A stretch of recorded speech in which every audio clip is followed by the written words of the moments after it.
besoin d'approcher les autres.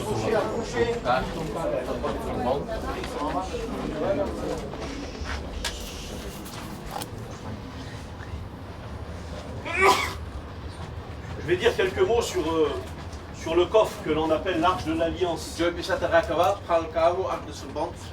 Tout ce qui concerne l'Ancien Testament, c'est l'ombre des choses à venir. Donc ça veut dire aussi quelque chose dans le Nouveau Testament. Première chose, ce coffre était fait en bois d'acacia. Et le bois dans la Bible symbolise l'homme. Je pourrais citer 10 textes de la Bible comme quoi ça symbolise l'homme. Mais je vous en cite un seul. Jésus au calvaire, pendant qu'il marchait, des femmes pleuraient sur lui. Il a dit, regardez ce qu'ils font au bois vert. Qu'arrivera-t-il au bois sec? L'acacia, c'est pas un bois très rare. C'est même un bois très ordinaire. Il est rempli d'épines. C'est le plan de Dieu, ça. Et les Juifs ne le savaient pas. L'homme, avec ses épines, rempli de défauts, Dieu l'a travaillé. Dieu a enlevé les épines. Et il a recouvert l'homme d'or. Dieu nous a donné des valeurs. La Bible déclare que si le coffre était fait de bois et d'or, c'est notre vieille vie recouverte par la valeur de Dieu. Le couvert, lui, était d'or pur. Ça veut dire que dans le Nouveau Testament, la Bible dit que l'Église c'est le corps. Et que la tête c'est Jésus. Lui il est d'or pur. C'est sa tête à lui. Et la Bible déclare qu'il était fait pareil, la même grandeur. Ça veut dire que Jésus a pris la forme de l'Église. Ça c'est des chérubins. Dans l'Ancien Testament, Dieu a dit gardez l'arbre de vie. Faut pas que les hommes s'approchent. Et la Bible déclare qu'ils avaient une épée flamboyante. Si l'homme serait approché, il aurait été tué. Il n'y a plus d'épée dans les chérubins. Vous savez pourquoi? Parce que là on mettait le sang. Le sang de l'agneau a désarmé. Nous méritions tous le jugement de Dieu. Mais à cause du sang de Christ. Ici il y a comme un mystère pour eux.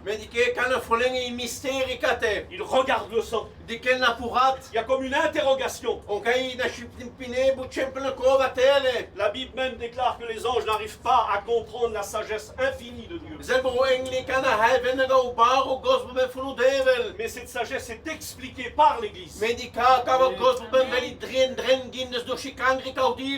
Alors ici, il y a deux barres. Ça c'est l'Église. Ça c'est la tête, le Christ. Ça c'est quoi? C'était deux barres recouvertes d'or, en bois aussi. En Exode 25, il dit quand tu les mettras, tu les sortiras plus. Ils sont indépendants, mais ils sont ensemble. La Bible déclare que Jésus a envoyé les disciples deux par deux. Ça, c'est les serviteurs de Dieu. Il n'y a pas une barre. Parce que si on a une, on renverse le corps. Un pasteur tout seul fait toujours du dégât. C'est pour ça que Jésus les a envoyés deux par deux. Et ainsi, on peut faire l'œuvre de Dieu. Dedans, Il y avait un pot en or. Il était rempli de manne. La manne, normalement, on ne pouvait pas la garder.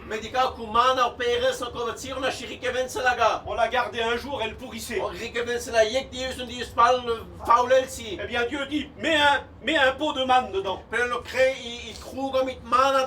Car elle est pour une génération future. Dans le plan de Dieu. C'est le symbole de Jésus. Le pot était en or. Comme le couvercle. Et dedans il y avait la manne. Mais celle-là ne pourrirait pas. C'est pour ça que Jésus a dit, Moïse ne vous a pas donné le pain du ciel. Parce que ce pain-là pourrissait. Mais le vrai pain, c'est Jésus. Il est venu nous donner la vie en nous donnant son pain.